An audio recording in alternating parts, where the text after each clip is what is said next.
right, welcome into another episode of the Goodman and Hummel podcast. I'm Jeff Goodman. He's Rob Hummel. We're both in Houston already, but Rob will not do the, I think it's part of your contract. You will not do any pods in person with me. That's not true. We are not technologically capable. That's the we're better. far away. Yes, that's the better answer for this. Yeah, I would do a pod in person. We tried at the United Center, and then you left. Did you even go to the games at the United Center for the Big Ten tournament? I went and left at halftime. Right, you did that the day before. You were totally disheveled. I was disheveled. That's true. Logan was not happy with me. She yeah, you acted like you'd never met her before. Unbelievable. I was a little. That's the kind of treatment you get if you're an employee at Field of 68. The most important people there will act like they do not know your significant other. That's well done. I was not in a good space. All right, I feel better now though. It's nice of you to ask how I feel, how I'm doing after my difficult trip to Vegas. You guys are idiots. All you did was sit at the pool. It's almost like it was karma that the game sucked because you guys are having too much fun. Stadium swim really is the ultimate spot to watch a game. Like, how are the crowds out there at the stadium? It wasn't like hot, right? It was in the 60s. It wasn't even, it was like even high 50s. The only good thing is when the sun comes out, high 50s feels like 70 there. Yeah. So as long as the sun's out, you're pretty good at stadium swim. All right, this episode, by the way, Rob, is presented by our partners at Bet Rivers. Also vaulted and by Underdog Fantasy, where you get 100% first deposit match up to $100 with that code FIELD. All right, Rob, the biggest question everybody's asking me, I'll name drop here. I was on Colin Cowherd's show yesterday, and he asked me, is this good or bad for college basketball that we have, a field that has one kind of big boy in UConn? They are a big boy. They've won 4 national titles in the last 30 years. So they're as close to a blue blood as there is. And then you got, Miami, San Diego State, and FAU. How do you look at this? Because I look at it as like, for me personally, it's going to be kind of fun and cool and everything like that. Now, for the city of Houston. Yeah, they needed Texas to win. Yeah. That would have been huge for the city, for the atmosphere here. Tickets have already fallen on the secondary market at like 40% since, I believe it, teams. So where are you? Well, I'm kind of the same way. I think it's cool that it's not the same old of Kansas, North Carolina like last year. But then I was also excited because it was the heavyweights last year, right? So I'd go both ways. I think there's arguments to be made when you have the blue bloods. It's like, wow, the stands, it'll be crazy. It will be packed. Yeah. The level of play, not that the level of play won't be high with these teams, but you have pros on the floor. But then I also like to see other teams get a chance, and the parity is what makes this tournament awesome. But I do think that with Houston losing and with Texas losing in Kansas City, that certainly hurts the number of people. We have universities here that aren't very big. They don't have a huge alumni base. And, like Kansas has proven that when they make the Final Four, they travel. I don't know what Miami's going to do. They had a decent crowd in Kansas City. It certainly wasn't the biggest crowd I saw in that stadium. Maybe John Ruiz. Hey, maybe John Ruiz will pay for that Miami contingent to fly out here. Yeah, it's amazing that with all that was talked about with that, at the end of the day, they are still playing. Yes. You know why? Because they're talented. Have good players. They're older, and they're talented. They are talented. They're not deep necessarily. They only play like 7 dudes, 8 dudes max. Really 8. They play 8. But boy, their guards. Their 4 starting guards are awesome. They can go. Can't they? Nigel Pack has played really well in the tournament. Isaiah Wong is a stud. Yeah, he is a stud, and he was a stud last year. But he's come back. He's worked on his game. Wugga Poplar has become a player. Yes, he is really good. last year he kind of came off the bench for him and played behind like McGusty and all those guys. But he's had a really nice tournament, and then Jordan Miller's awesome. And I feel like outside the ACC, he probably hasn't gotten the recognition that he deserves.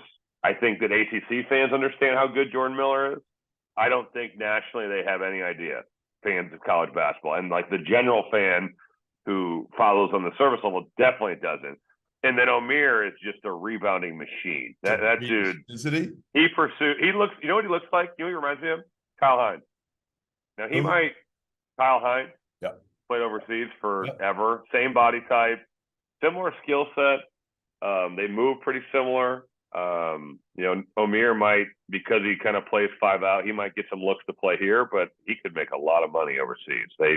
Now if he gets in foul trouble, Anthony Walker behind him.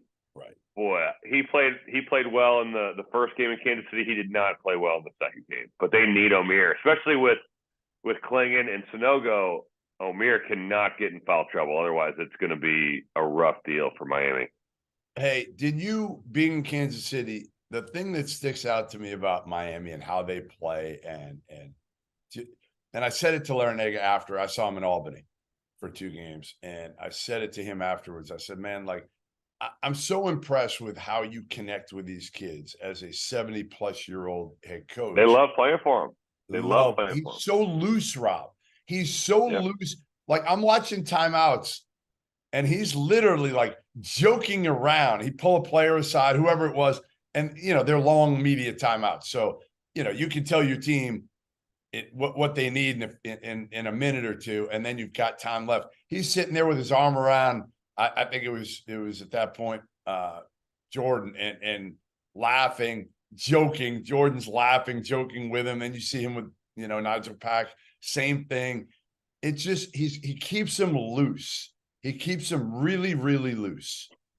I think he also does a phenomenal job of managing, I don't want to say egos, because that makes it sound like the kids have egos, but managing touches and getting everybody to understand, like, all right, it doesn't have to be your turn every time, because you do have 4 guards that really want to score, and they do other things too, but a lot of teams would not handle that well. Like, you can tell. How about the NIL, Rob? Rob, how about the NIL component? Absolutely. The NIL component is a great example of that too, of getting the whole Isaiah Wong situation last year where he was upset because they got to the Elite 8. And then, Nigel Pack comes in and he's making more money than Isaiah Wong. And they've navigated that well. But I think that this could be a team, if not coached properly, that there wouldn't be enough balls to go around.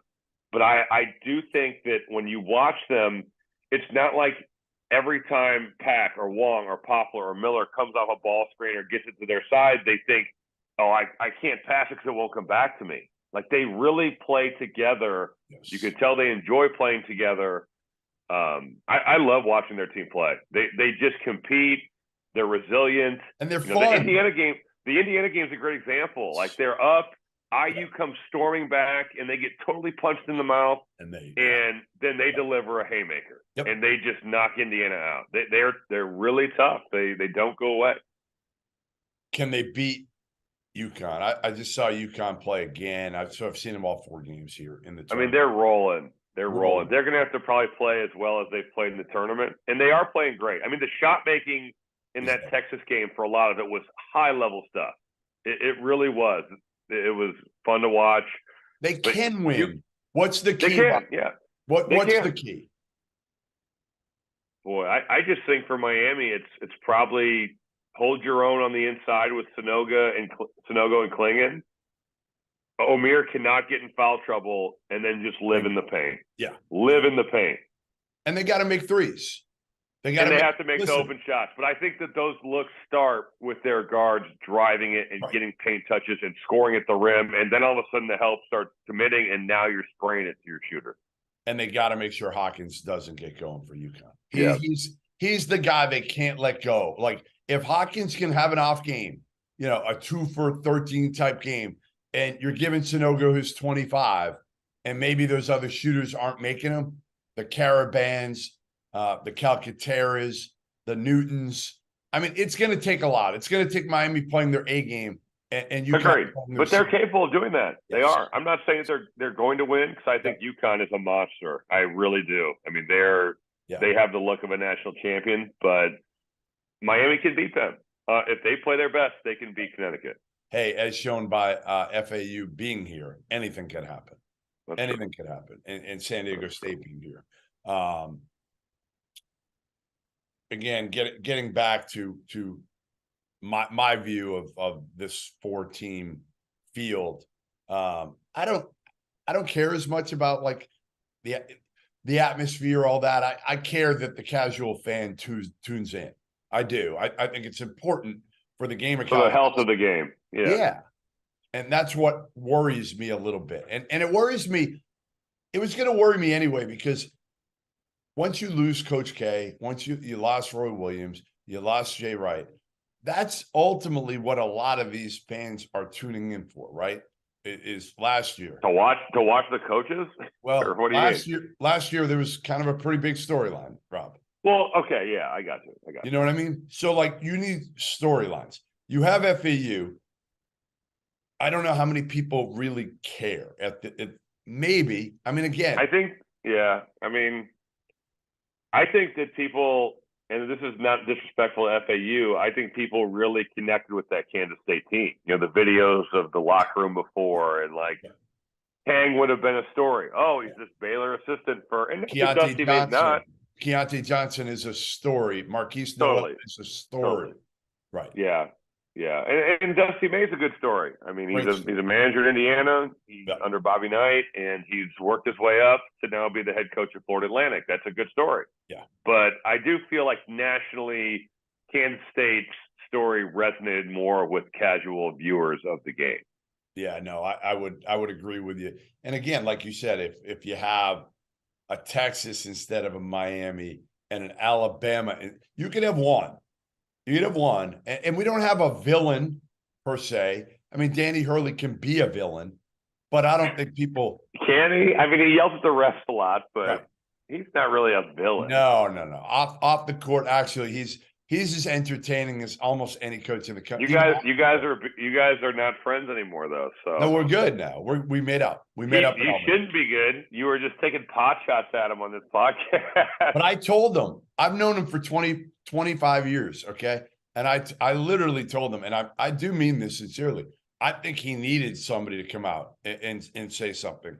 People have said something to him privately, and I don't listen. I'm not taking credit for because he's still not mellow. He's not mellow. You changed him, huh? You changed Danny Hurley? No, I didn't. Nobody's going to change Danny Hurley.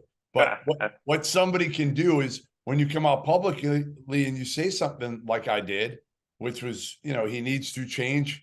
He can't hurt his team by being a lunatic on the sidelines. Maybe it helps him think about it because, again, the public perception, right? It's one thing, he did hurt his team in that one game where he picked up the technical. I'm not sure they were going to win the game anyway. But he does. He needs to, especially now, Rob, there's a lot on the line. Dan Hurley can't be picking up tees. There'll be some refs that know Dan Hurley. Okay. There'll be some refs that Jeff Anderson, I don't know if he'll officiate either of UConn's games. He officiated the one in Albany, the first one against Iona, which was insane to me that you would give Jeffrey Anderson the game. But you're probably going to get guys that never have to see Dan Hurley again in the Final Four.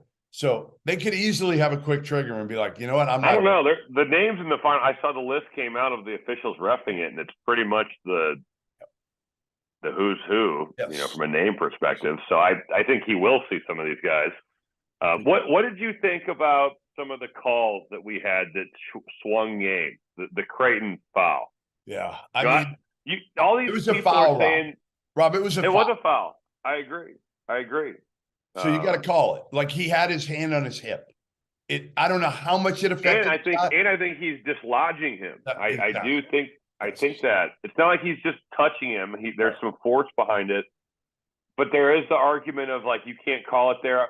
I don't believe in that. Like unless it's like so egregious, that's a really hard thing to say for the officials because. When does it become the subjective time of I can't call a foul anymore? Right. That's not fair to them. 2 minutes and 1 second. Like, what are we Exactly. doing here?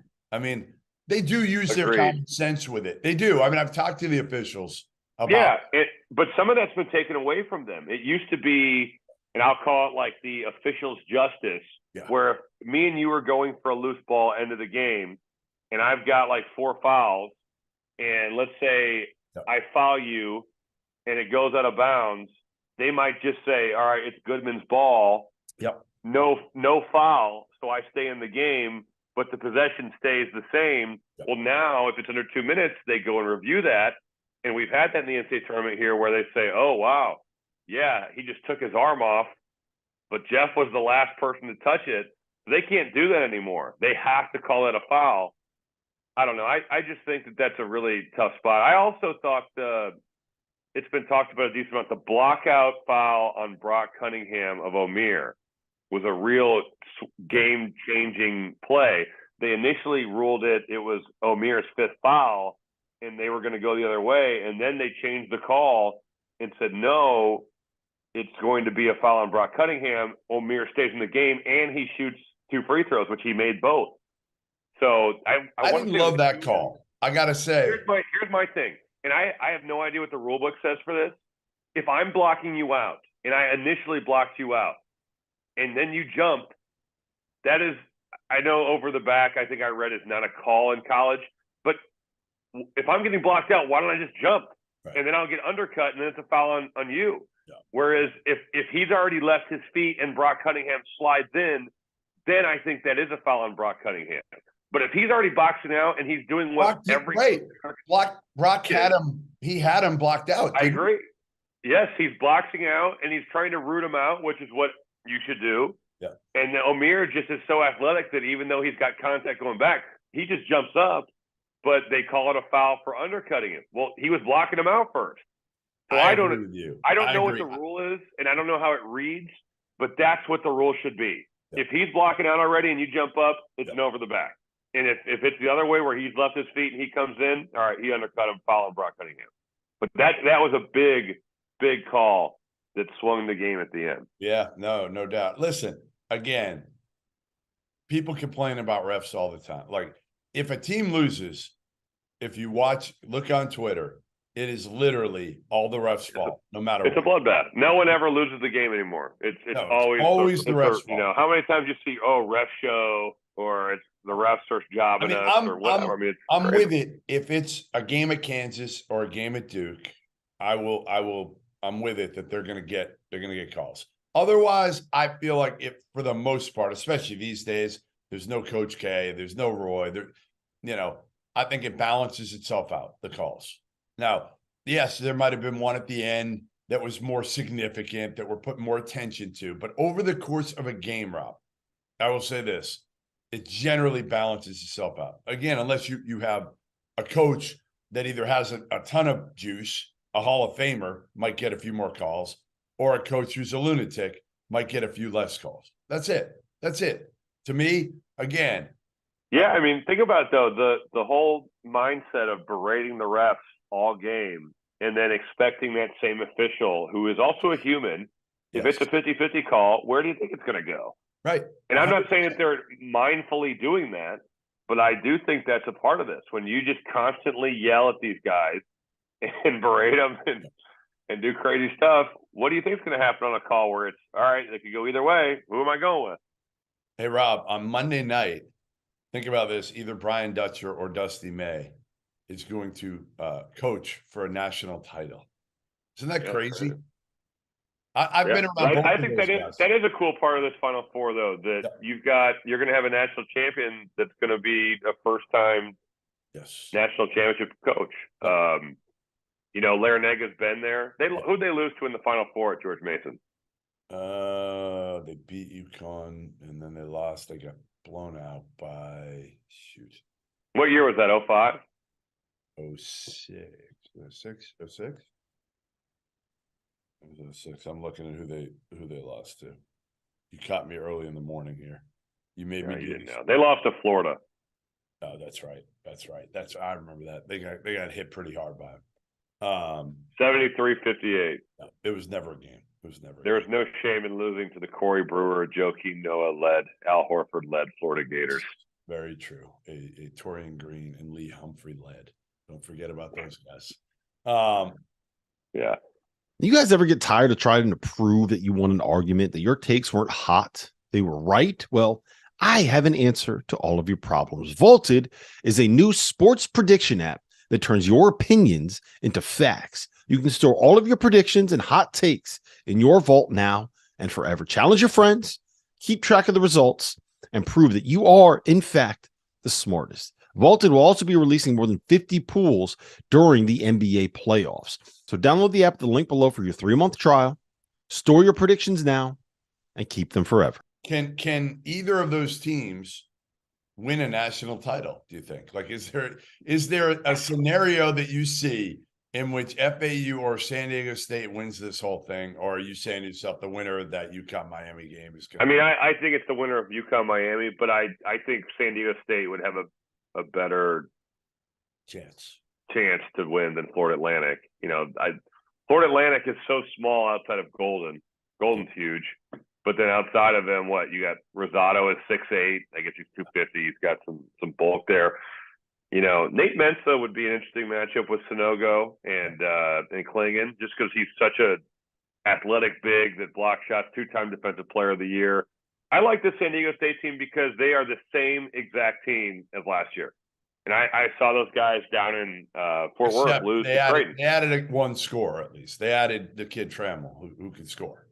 Right. But no, he was there last year, was he? I think they added Trammell. I think he was on the team last year. Now you're making me look it up again. I did, because I had their games and I made a little board just to prep for the game a little bit, and I didn't have to change anything. I thought they added one. I can't remember with the portal these days. Well, maybe they did. Maybe. Oh, you know what? I must have at the start of the year they were ranked in the top 25, and I put them in. So that's why I didn't change. They added Trammell was their big. You're right. In the offseason from Seattle. I think they might have lost one guard from last year, Chad Baker. I think Chad Baker was on the team last year. Trey Pulliam and Baker were on the team last year. Yeah, so they lost 2 guys. But for the most part, they returned the whole core. Butler took a big jump. Yep. And they added, Trammell was their big guy, and Leday they added from San Diego, right? Wait, you mean Jane Leday? Yeah, was he with them last year? He came from TCU. He came from TCU. And I thought he was on the team last year too. Right. Trying to figure out this whole thing here as we. All right, no, he was not on the team. He was not on the team. I thought he was. No, the other one they added this year. It's weird because they added a bunch of mid-major transfers. Micah Parrish was the other one they added this year. Yeah. Micah Parrish from. But for the most part, their core was the same, and they bring back Matt Bradley and Keyshawn Johnson and Nate Mensah and Lamont Butler, and that group has vanquished Creighton after losing to them in a really tight early round game in Fort Worth last year. And I just think the way they defend, they make it hard for you, and I think they've got some size there with Mensah and some bigger guards and wings that I think that they would have a better chance to beat UConn or give UConn a game. All right, Rob, we are presented by our partners at Underdog Fantasy. Use the code to get 100% deposit match up to $100. Underdog Fantasy, the easiest place to play college basketball pick, and where you can get a little extra sweat during March Madness in the Final Four and win real cash prizes by picking player stats in this weekend's games. And pick them. All you do is predict whether a player will go higher or lower on Underdog's projected totals. For example, if you're like me and you think that Isaiah Wong's going to go nuts against UConn in the national semifinals, pick higher on his points projection, add up to 4 more picks. And if you hit them all, you can win 20 times your money on a single game. Underdog's slick mobile app is easy enough that, yes, even I can figure it out and have. So go to UnderdogFantasy.com or download the app. Use the code FIELD, and Underdog will match your deposit up to $100. Now's the time to get in on March Madness in the Final Four. So remember, UnderdogFantasy.com, promo code FIELD. All right, Rob. Houston as a Final Four city. We're both here It's kind of the calm before. Well, I don't know if there's going to be a storm this year. I'm not sure. Yeah, that'd be interesting. And also Houston is much like kind of the Final Fours in Atlanta or Phoenix. It's very spread out. Like I'm over by the mall, you're downtown. That's kind of the deal with some of these really, really big cities that you don't have if it's in Vegas or it's in Indianapolis or New Orleans, where everyone is pretty much in one spot. It's more spread out here. I think there will still be a good amount of people that come, but it won't be. Last year, the hype to the Duke Carolina game was insane. That might be the most buzzy arena I've ever been in pregame. To watch that, you'll have none of that. You'll have none of that. I mean, that's the difference now. Is well, listen. Again, it's hard enough to get ESPN to talk about college hoops these days because you've got, I mean, they'd rather show a pro day of whatever the yeah. I mean, football has become so huge, crazy, and again, ESPN doesn't have the tournament. They have the women's tournament, so they'll give as much as they can do it, but again, it's not going to it's not going to go more than anything football related. And now you've got, let's face it, the ratings aren't going to be good for this. They're not going to be good for these games. I wouldn't think. I'd be shocked. What do you think it will mean for any of these coaches? I found this on the web. Wow, my watch is talking to me here. What do you think it'll be? Like if Dan Hurley wins a national title, it'll be the 5th for UConn. It'll be bringing a program back that honestly had really taken a hit after they won. Yeah, I mean, he signed on for that job when they were in the American and not very good. So I think for him, it would be, and any of these coaches, it's a life-changing thing. I think getting to this moment's a life-changing thing. It's the place where everyone wants to make it to in their industry. So, but for Danny Hurley to lead UConn back, I know that they were in the 2000s and late 90s, awesome, almost a blue blood at that point. But man, for him to turn it around and put together this team, and kind of the way they fell apart for a while earlier in the year, and everybody kind of wrote them off, and now they've come back and they're just awesome. I think it's got to be one of those moments where you've reached the mountaintop. And for some of these coaches, I'm not saying this is Danny Hurley, I could imagine getting to the national championship and winning and being like, well, what now? Sure. I've been like, I know that they move on to the next season, and I'm not saying this is him. I think it's human nature to be like, man, I've been chasing this you see it in players all the time. They've been chasing a big contract forever, and then they get there and it's like, well, shit, I've got it. Like it's got to be kind of a weird feeling. Can I give I you? would think. I'm going to give you a great story to read. I read it last night on the flight over from Vegas after losing a bunch of money yesterday afternoon. Brendan Quinn of The Athletic wrote a story on Dan Hurley. It was awesome. Brendan did a good job. Oh, he's my a God. great writer. He and Dan O'Neill are phenomenal over there at The Athletic, along with some of their other people. But Brendan wrote a story about Dan, and I've known Dan, again, 20 plus years, but I don't remember this. And he talks about the fact that Dan, when he was at Seton Hall, basically stepped away. He couldn't handle the pressure anymore of when he was playing. Playing at Seton Hall and not being his brother, right? And living up to, everything that his father stood for as one of the greatest high school coaches of all time.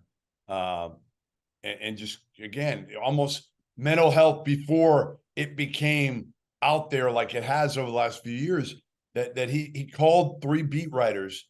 I forget where Brendan said they met, but he called them together and basically said, hey guys, I'm stepping away. I can't handle it anymore. I just can't handle the pressure. And he's been chasing this. And it's part of the reason he is who he is. I mean, both Bobby and Danny are nuts in their own ways.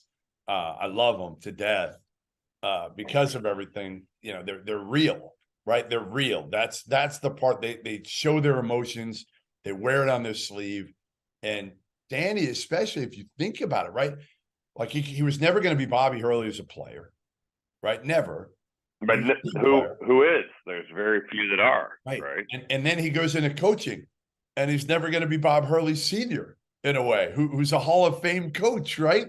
So you're like chasing that, and you know, when I talked to him when he got to the Sweet 16, even he said he's like, it was almost like validating the thing that meant the most was for his father, like to be able to coach and get to a Sweet 16 and now to get to a Final Four. And if he could ever win a national title, like I think it'll be full-fledged waterworks with him and his family, just because again, the significance it means with everything. I mean, he's at Wagner, like Wagner. I don't know if you've ever been there, but I had to get on a ferry, take a cab, take a subway from New York City to get to Wagner. It is not easy. It is not a good job at all. Where is it? Where is it? Staten Island. Oh, it's in New York City. Okay. So it's off New York City. Yeah, it's right there, but really hard to get to. Then he goes to URI, you know, rebuilds that thing, takes him to the NCAA tournament twice. And now, like you said, the happiest day other than him getting the Final Four probably was when they went into the Big East from the American, because he was like, I can't recruit here. I can't recruit to playing against Tulsa and ECU at UConn. I can't get the top players like I wanted.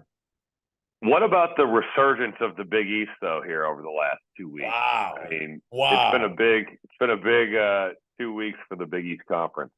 Huge. I mean, on and off the court, right? I mean, you and I haven't talked on. Did we talk about Pitino and Cooley last week? Maybe we did. I forget, honestly. I can't remember either, but I got into a little tiff about Cooley on social media. And well, I think it's unfair. And I do want to hear your take on this. I think it's unfair.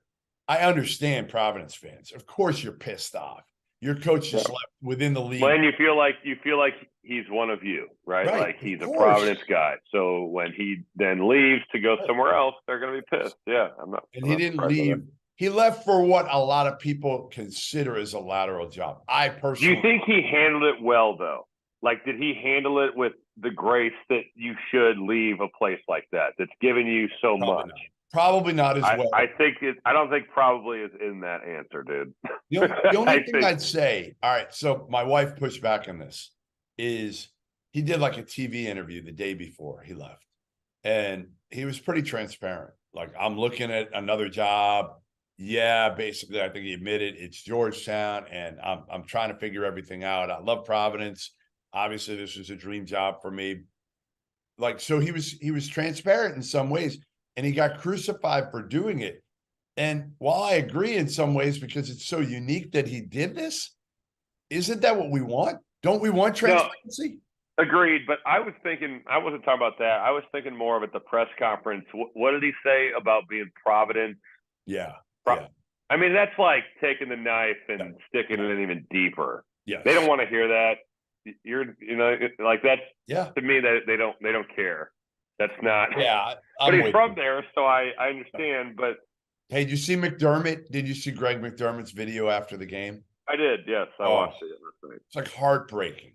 No, it is. But I mean, anyone that's been in those locker rooms understands that that's the way those go. And I don't know how those coaches don't just bawl. I would look at players and cry because I would watch them cry. It would really upset me. That's why you're not. Because yeah, that's why. Everyone is shattered in that room, like especially at that level where you're a game away. It's a one possession game, and look, it's one of those things where if you get blown out in your mind, you're thinking, well, they were better than us. We didn't play well. Yeah. But when it's a one possession game and it comes down to a singular foul, that's hard to swallow. Brutal. You know, I've been there. I've lost an NCAA tournament game where you're a possession away, and you think about going forward. I still think about this, and that game was played 11 years ago now. I think about individual plays, individual free throws, calls. There's a no call at the end of that game that I played in where I'm like, they could have called that a foul. Yeah. And instead of us missing a shot and Kansas coming down and scoring, we would be at the free throw line. Yeah. You know what I mean? Like, I still think about that. So I know those Creighton kids will too. That's the unfortunate reality of losing one of those really close games, is that it sticks with you. And I still think that I look at the Kansas game as very similar to what Creighton just went through. I still get upset, like in the sense of my heart beats fast when I think about that game. And I'm sure that will be that way for those Creighton kids too. And that was just to go to the Sweet 16. That wasn't even go to the Final Four. Right. Why? I'm sure everybody, but Greg did a great job of, Well, I think saying the right things in the moment. Yeah, and I think, he was vilified a couple of years ago for using a word. Obviously, he admitted he shouldn't have. But you talk to anybody close to that program, and they have nothing but good things and great things to say about Greg McDermott. And I've never had anybody say a negative word about Greg McDermott to me. So sometimes people make mistakes, and it follows him a little bit. But what he's been able to do in terms of getting past that, and I think people around that program getting past it is really good. All right, before we go, Rob, where are you from originally? Valparaiso, Indiana. What job opened up recently? Valpo. Yeah, BU. I am officially right now announcing your candidacy to be the next Valpo head coach. I'm sure that the fan base and the athletic department will be really impressed with my 0 years of coaching experience. Come on, let's put. I will be your ops. If you go to Valpo, I will. No, you won't. I will come with you to Valpo as your ops, Scott. You live in fucking Charleston for how many months out of the year? How are you going to be the ops guy in Valpo, Indiana during the winter? How's Valpo, Indiana in the winter? Awful. Beautiful, beautiful. What do you mean beautiful? There's no way Valpo is beautiful in the winter. You can go up to Lake Michigan and see the wind-swept snow waves coming in. It's only 6 miles away. I have no desire. Can we get? Here's your staff. So why did you just say you take the job? Well, I'll go back and forth. I'll come in. A good ops guy. A good ops guy is one that's not on site half the time. That'd be good. You can do a lot over Zoom these days. Oh, God. A lot online. Listen, Yeah. Players don't step foot in classrooms for 4 years these days. So I can do the job from Charleston. I'm convinced. There you go. All right. So who's my staff? Scott Martin. All right. Scott's living in town. That would if he's interested, he might. All right. He's my first hire. Who else? Who else would you bring in? Jake Diebler. We're going to have to pay him though to get him from Ohio State. I don't know if he's the money. I'm not sure Valpo's the money. We'd have to figure out. We got an anonymous booster. Right, anonymous NIL booster deal. who's committed unlimited funds to the staff. Are there any big money people in Valpo? What about your dad? He's gonna have to win a few more pickleball tournaments. He's gonna have to really hit the circuit hard to afford this for me. I was staying outside, staying at the lovely Circa Hotel, and outside I looked out, and there was another hotel with 24 pickleball courts right outside. I could see it. Yeah, it's become huge. All right, I've got my final hire. Since I have unlimited funds, I'm gonna get Scott Drew to come be my lead assistant. He's won the national title. He wants to come home, I've heard. So Scott's gonna come back, and we're gonna be together. And special assistant to the head coach, Homer Drew. Sure. Yeah, Homer's gonna come back too. That'll be a good staff. Yeah, hell of a staff. I'm gonna tweet that out. So it's me. Staff. It's me. Yeah. Scott. Yeah. Homer. Scott Drew. And Jake Diebler. Yes. That's a good staff. Yeah, I'm putting that out there right now on Twitter when we finish this. That's your staff. The staff that can, how do they not hire you with that can, staff? Well, they'd be foolish not to. Hey, listen. They'd be foolish. If I can bring that staff, they should hire me. With an NIL package. You better start working on that NIL right now. What's our NIL package? What conference is VU is in the Valley, right? Yes. So how much NIL a year do we need at VU to compete with? $1 million. In the Valley? We're going to kill it with $1 million. Yeah. What's the highest NIL team in the Valley? Right now? Does Northern Iowa have NIL?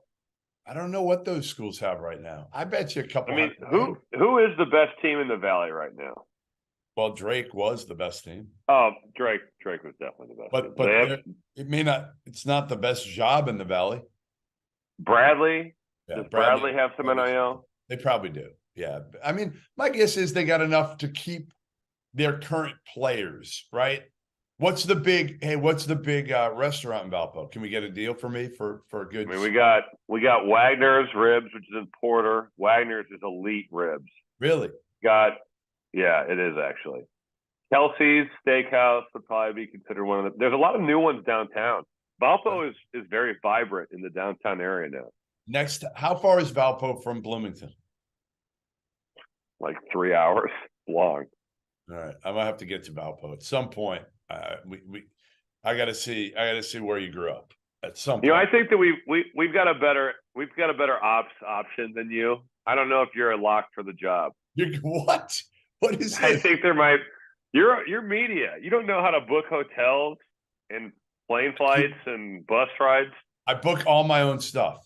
I'm good. Can I get this anonymous booster to charter us out of Valpo International Airport too? I don't want to be riding a bus to Bradley. I want to fly to Peoria. We're also going to be playing. If I'm ops, I'm in charge of the schedule. Just so you know.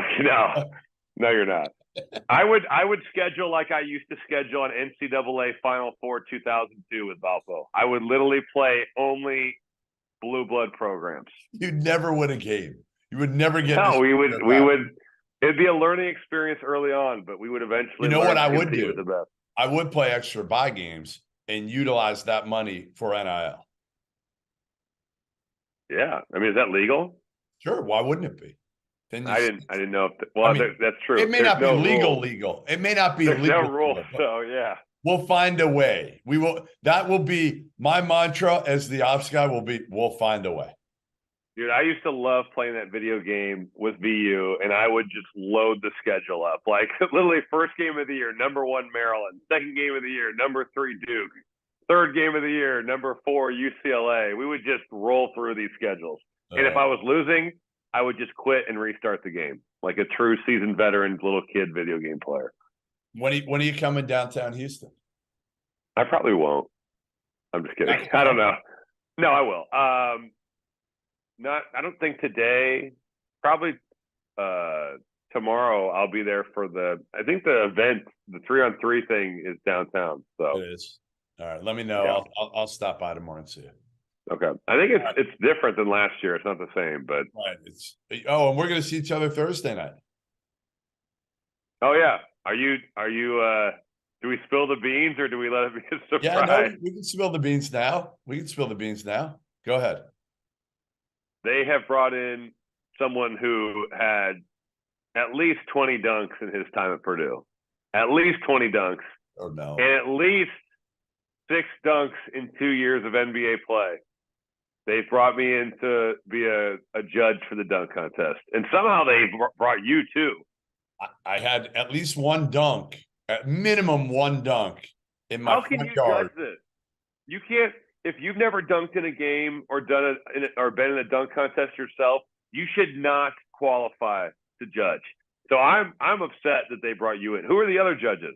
Jay Billis. I thought, Jay judges, or he does the actual broadcast. Farnham's. I think he's judging. Maybe I'm wrong. I think Farnham is doing the broadcast. Yeah, I thought it was Farnham and Jay, but maybe it's not. Is. Maybe it's me, you. I don't know who else is judging. I haven't gotten. Usually they get some people from around the area, I feel like. Hold on, I'm going to tell you because I do have. Hold on, I got something here. Let me see if I can find it out. I think it's Billis, and then it's a local Houston iHeartMedia guy, Akbar Baja Bamilia, former. He knows a lot about dunking. And I don't know who else, but yeah. So we'll be judging, which means I'll be ripping on your horrible scores. I feel like I'll be a very lenient judge. I'm going to be I'm not going to be the guy like D Wade who's giving out 9s to Zach LaVine's dunks or whatever that was. I will be on the. And this is college. On the side of this is college players that are. You know who was the best one that I can remember in this college slam dunk deal is James Flightwhite. When he did it in Indianapolis, he was putting on a show. But he was like NBA level of that. That's the kind of athlete he was. Should maybe not Mac McClung, but not that far away either. Like if you're putting Mac. Listen, if I think James White is up there with the best dunkers ever. Yes. All right. We will see you next week for it'll be the final one. I don't know if I'm going to get you back after that. I feel like after that it's golf. Listen, I saw the budget in Vegas, the amount of spending, frivolous spending that was occurring, we're going to have some real contract negotiations in the summer here, because Doster, he's like freaking Jerry Reinsdorf right now, not wanting to pay Michael Jordan. That's how I feel. I'm carrying this podcast weekly. Listen, I don't get involved in the contract negotiations. Talk to Doster. We'll figure it out in the offseason. Hummel, Goodman, this could be it. Next week could be the final edition. Yeah, I'm not messing around this year. I'm not messing around this summer. It's a big off season for me in terms of negotiating with you guys. Got to keep this thing going. So I'm with you. If we got a really strong arm Doster, we'll do it. All right, we'll see you next week.